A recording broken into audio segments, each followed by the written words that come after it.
በስመ አብ ወወልድ ወመንፈስ ቅዱስ አሐዱ አምላክ አሜን። በስመ አብ ወወልድ ወመንፈስ ቅዱስ አሐዱ አምላክ አሜን። በድጋሚ እንደምን ቆያችሁ? አሜን። የአምላካችን የልዑል ባለ ቅዱስ እግዚአብሔር ስሙ የተመሰገነ ይሁን። ዛሬ የማቀርብላችሁ ታሪክ ታላቁ ንጉሥ በተለይ ባለፈ ካነሳናቸው ከአፄ ይኩኖ አምላክ፣ ከአፄ አግባ ጽዮን፣ ከአፄ ውድማርድ በኋላ ከአፄ አግባ ጽዮን ልጆችም በኋላ የተነሳው ታላቁ ሰው አምደ ጽዮን ይሆናል። አምደ ጽዮን በጣም የሚገርም ስራ ያለው ሽኩቻም ያለበት በጣም ትልቅ ታሪክ ያለው ሰው ነው። ለኢትዮጵያ ሀገራችን ለቤተክርስቲያናችንም ብዙ ነገሮች ያደረገ በውዝግብ የተሞላ ንጉስም ነው። በተወሰነ መልኩ ውዝግብ የነበረበት በተለይ ከአባቶች ጋር በነበረው ጠብ በጣም በርካታ አባቶች ተጎድተዋል። በጣም በርካታ አባቶቻችን ፈተና ያዩበትም ዘመን ነው ይሄ ዘመን። ስለዚህ ይሄ ንጉስ ማለት ነው አፄ አምደ ጽዮን ዘመኑ መቼ ነገሰ? የማን ልጅ ነው? በዘመኑ ምን ነገሮችን አከናወነ? ከዛ ከአባቶች ጋር እንዴት ተጣላ፣ እንዴት ታረቀ የሚለው ነገር በስፋት የሚነሳ ታሪክ ስለሆነ በደንብ ለማየት እንሞክራለን ማለት ነው። ምክንያቱም መታለፍ የሌለባቸው ብዙ ነገሮች ስላሉት ለማንሳት በደንብ እሞክራለሁ። እዚህ ላይ ሰዓት ትንሽ ደቂቃ ትንሽ ልጨምር እችላለሁ እና ስለዚህ እዚህ ላይ አፄ አምደ ጽዮን ማን ነው? ያው አፄ አምደ ጽዮን ሁላችንም በታሪክም በተለይ ሶሻል ተማሪ የሆነ ሰው በሙሉ የአፄ አምደ ጽዮን ታሪክ በደንብ አድርጎ ያውቀዋል ብዬ አስባለሁ። እያንዳንዱ ኢትዮጵያዊ ያው በታሪክ ረገድ የተማርነው ትምህርት ስለሆነ በዘመኑ በጣም በርካታ ነገሮች ተሰርተዋል። እነዚህ ነገሮች ምንድን ናቸው? ከታሪክ እይታ አንጻር፣ ከቤተክርስቲያን እይታ አንጻር ምን ነገሮች ናቸው የሚለው ነገር በስፋት ማየት የሚጠይቅ ነገር ስለሆነ ይህንን ንጉስ በደንብ ማየት እንፈልጋለን። ስለዚህ አፄ አምደ ጽዮን የማን ልጅ ነው? የአፄ ውድማርድ ባለፈ ያነሳውላችሁ የአፄ ውድማርድ ልጅ ነው። ውድማርድ ማለት ባለፈ እንዳነሳውላችሁ በተለይ ጅቡቲን ለማስመለስ ያደረጉት ጦርነት ያው የሚታወቁ አባት ናቸው፣ ንጉስ ናቸው። የእሳቸው ልጅ ነው አፄ አምደ ጽዮን ማለት ነው። አፄ አምደ ጽዮን ከመቼ እስከ መቼ መራ የሚለው ነገር አፄ አምደ ጽዮን የመራበት ዘመን ከ1297 እስከ 1327 ድረስ ኢትዮጵያን መርቷል ማለት ነው። ስለዚህ ይሄ ንጉስ ወደ 30 የሚጠጋ ዓመት ኢትዮጵያን ያስተዳደረ ታላቅ ንጉስ ነው። ስለዚህ ይሄ ንጉስ በጣም ትልልቅ ስራዎች ያሉት በዘመኑ በጣም በርካታ ታሪኮች የተፈጸሙበት ንጉስ ነው። 30 ዓመት በጣም ቀላል ጊዜ አይደለም፣ በጣም ትልቅ ነው። በአሁን በእኛ እድሜ እንኳን ብናይ ያው ወያኔ ሓርነት ትግራይ የመራበት ጊዜ ብንመለከት ኢህአዴግ የመራበት ጊዜ ወደ 30 ምናምን ዓመት ነው። ልክ እንደዛ አይነት ጊዜ ማለት ነው፣ የአንድ ወጣት እድሜ ማለት ነው። ትልቅ ነው ይሄ ታሪክ። ስለዚህ ከ1297 እስከ 1327 ዓመተ ምህረት ድረስ ኢትዮጵያን የመራ ታላቅ ንጉስ ነው። ያው አባትየው አፄ ውድማርድ ይባሉ ብያቸዋለሁ። ስመጥር ከሚባሉ ነገስታት መካከል አንደኛው ነው ማለት ነው። በዛ ጊዜ በጣም በርካታ ዝና ካላቸው ከቀደሞቹ በተለይ ከዛጉዌ ነገስታት የሚሆን ከሌሎቹ ነገስታት በጣም ስመጥር ከሚባለው ንጉስ አንደኛው ነው። በተለይ ስመጥር ያስባለው ምንድነው? የሰራቸው ስራዎች ናቸው። በጣም በርካታ ስራዎች በዘመኑ ተከናውነዋል። በነገራችን ላይ መጽሐፍ ተተርጉመዋል። አባቶች ጋር ተጣልቶ ተታርቋል። በጣም ጦርነት አድርጓል። በተለይ ከአህዛቦች ጋር በጣም በርካታ ጦርነቶችን ያደረገ ታላቅ ንጉስ ነው። ከዛ ግብፅን አስፈራርቷል። ኧረ ብዙ ነገር ነው የሱ ታሪክ። ብዙ ነገር አለው፣ ብዙ ነገር አለው እና ስለዚህ ይሄ ንጉስ በጣም የሚገርም ስራ የነበረው ትልቅ ንጉስ፣ ትልቅ ሰው እንደሆነ በደንብ እንድንገነዘበው ያስፈልጋል። ስለዚህ ይሄ ንጉስ በተለይ የሚታወቀው በደንብ የሚታወቅበት ትልቁ ስራው ከዚህ ጦርነት ነው። ጦርነቱም ከማን ጋር ነበረ? በተለይ ድንበር አካባቢ የነበሩ የአህዛቦች ሙስሊሞች ጋር ማለት ነው ጦርነት አድርጓል። በተለይ በዛ ጊዜ የሚታወቁት በተለይ ቱርክ የሚደግፋቸው የሙስሊም ገዢዎች ነበሩ። ከነዚህ ጋራ በጣም ጦርነት ገጥሞ ብዙ ጊዜ አሸንፏቸዋል። ሁለተኛ ደግሞ ጎንደር፣ ሰሜን ጎንደር፣ ደቡብ ጎንደር አካባቢ ደግሞ ፈላሾች ነበሩ። ከነሱ ጋር ጦርነት ገጥሞ ነበረ። ስለዚህ ሁለት ቡድን ነው የገጠመው ማለት ሁለት አንጃ ነው የነበረው። ከግብፅ ጋር ገጥሟል፣ ከፈላሾች ጋር ገጥሟል።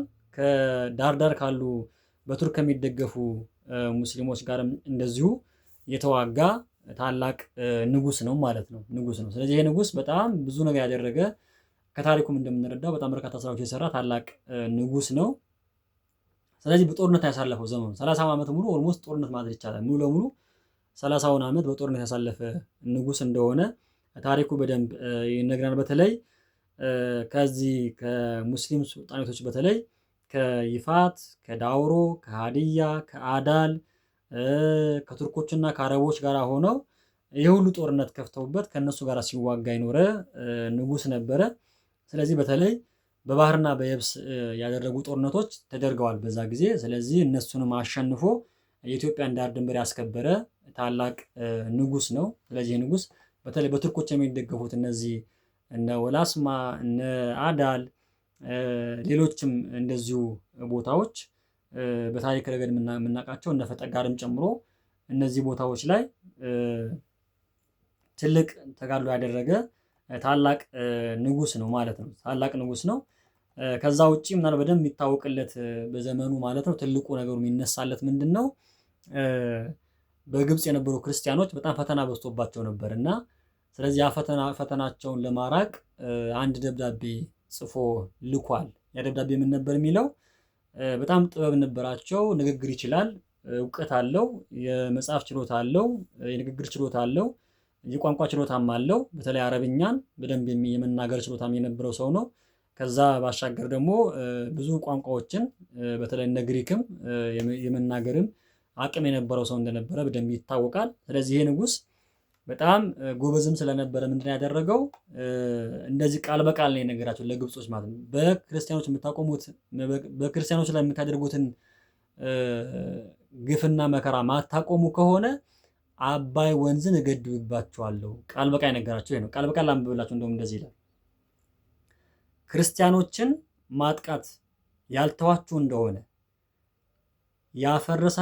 ያፈረሳችሁትንም ቤተክርስቲያን መልሳችሁ ያልሰራችሁት እንደሆነ እኔ የእናንተን መስጊዶች አመድ ነው የማደርገው፣ የአባይንም ውሃ አስገድቤ ወደ ግብፅ እንዳይወርድ አደርገዋለሁ ነው ያላቸው ማለት ነው። ቃል በቃል የነገራቸው ነገር ታሪኩ ላይ ተክለ ጻድቅ መኩሪያም ጽፈውታል፣ ሌሎችም ጽፈውታል። ስለዚህ ይሄ ሌሎችም ታሪክ ጸሐፊያን በደንብ አድርገው የጻፉት ነገር ነው። ይሄ ምንም እኔ ከራሴ ያመጣው ነገር አይደለም። ስለዚህ እሱን በቃ ቃል በቃል የተናገሩ አባት ናቸው ማለት ቃል በቃል የተናገረ አባት ነው። ስለዚህ ይሄ አባት ይሄ ንጉስ ለኢትዮጵያ ቤተክርስቲያንና ለሀገራችን ለኢትዮጵያ በጣም ትልቅ ባለውለታ፣ በተለይ ለክርስቲያኖችም። በነገራችን ላይ የእኛ ነገስታት እንደዚህ አይነት ነገር የነበራቸው ናቸው።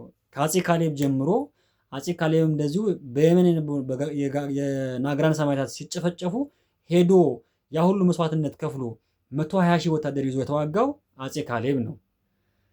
ከዛ በኋላ ሌሎችም ነገስታት እንደዚሁ ማለት እንችላለን። ሌሎችም ነገስታት እንደዚሁ ችግር በመጣ ቁጥር ጎረቤት ድረስ ሄደው ሲዋጉ የነበሩበት ሁኔታ እናስተውላለን። ይሄኛውም ንጉስ ምንድን ያደረገው? በቃ በፍጹም በክርስቲያኖች የሚደርሰው መከራ ካልቆመ እኔም መጥቼ ሀገራችሁ ወርሬ ያፈረሳችኋቸውን መስጊዶች ያፈረሳችኋቸውን ቤተክርስቲያኖች ሳታንጹ ያፈረሳችኋቸውን የክርስቲያኖች መኖሪያ ሳታድሱ ወይም ሳትገነቡላቸው ቢቀር ወየውላችሁ፣ መጥቼ ሀገራችሁን ወርሬ እናንተም የሰራችኋቸውን መስጊዶች በሙሉ አፍርሼ አባይ ወንዝ ገድቤ አገራችሁ በረሃብና በጥም ነው የምጨርሳችሁ ብሎ ዝቶ ደብዳቤ የላከ ታላቅ ንጉስ ነው ማለት ነው።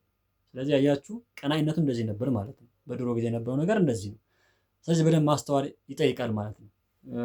ዛሬ ካለ ጋር እያገናኘን ማንሳት እንችላለን። ስለዚህ ይህንን ነገር በደንብ ማስተዋል፣ በፊት የነበሩ ቀደምት የነበሩ ነገስታት እንደዚህ ነበሩ ማለት ነው። ስራቸው እንደዚህ ነበር ማለት ነው። በደንብ ማስተዋል ያለብን ይሄ ነው። ስለዚህ በዚህ መሰረት ያው ምላሹ ምን እንደሆነ በደንብ የሚታወቅ ነው። ከዛ በኋላ ንጉሱ ፈርቶ ያደረገው ነገር በክርስቲያኖች የሚያደርገው ጫና ቆሞ እንደ ማንኛውም የሀገሪቱ ዜጋ በሰላም መኖር፣ በሰላም መንቀሳቀስ፣ አብያተ ክርስቲያናትን ማነጽ፣ ገዳማትን መሳለም፣ ገዳማትን መጎብኘት፣ ገዳማትን መስራት፣ መገደም፣ እንደፈለጉ መዘዋወር፣ እንደፈለጉ መሆን የቻሉበት ዘመን እንደነበረ በደንብ ይታወቃል። ስለዚህ በዚህ ግብጾች ምክንያቱም አባይ ይገድባለሁ ከተባሉ ያው የምናውቀው ነገር ዛሬም ያለው ነገር ይሄ ነው። ያው አባይ ስለተገደበ ዛሬም ድረስ ሽኩቻ፣ ዛሬም ድረስ ጦርነት፣ ዛሬም ድረስ የዲፕሎማሲ ብዙ ነገሮች የሚያደርጉብን ጫና ያው ይታወቃል። ስለዚህ ይሄ ድሮም አሁን የጀመረ ነገር አለን። በነገራችን ላይ ይሄ መንጫጫት፣ ይሄ መጮህ፣ ይሄ ምናምን ማለት ድሮም የነበረ ታሪክ ነው። ገና 700 ምናምን ዓመት የነበረ ታሪክ ነው የታሪክ ማለት ነው። እነሱ ህይወታቸው ስለሆነ አባይ ያለ አባይ መኖር ስለማይችሉ ማለት ነው። ስለማይችሉ ይጮሃሉ። ምንም ግን አያመጡም። በነገራችን ይሄ ሁሌም የምናገረው ነገር ምንም አያመጡም። ምንም ያመጡት ነገር የለም። ዛሬም አባይ ተገደበ፣ ቀጣይም ሌሎች ወንዞች ይገደባሉ። ምንም ያመጡት ነገር የለም።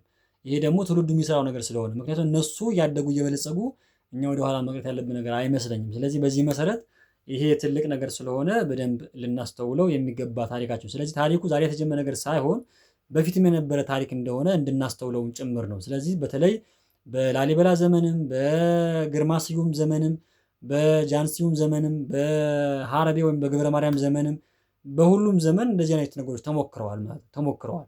ስለዚህ ከዛም በኋላ የተነሱ ነገስታትም ብንመለከታቸው ይሄ ነገር ያለ ነገር ነው። ስለዚህ ዛሬ የተጀመረ ነገር አይደለም፣ ድሮም የነበረ ነገር ስለሆነ ግን ክርስቲያኖችን ማስያዣ አድርገው ይቃወሙ ስለነበረ በዛ መሰረት እነሱን ለማስለቀቅና ጫና እንዳይደረግባቸው በማለት ይሄ ነገር ሲያደርጉ እንደነበረ በደንብ እንድናስተውለው ያስፈልጋል። ስለዚህ ስለ አፄ ዘርዓ ያዕቆብ በተወሰነ መልኩ ያለው ታሪካቸው ይሄ ነው የሚመስለው።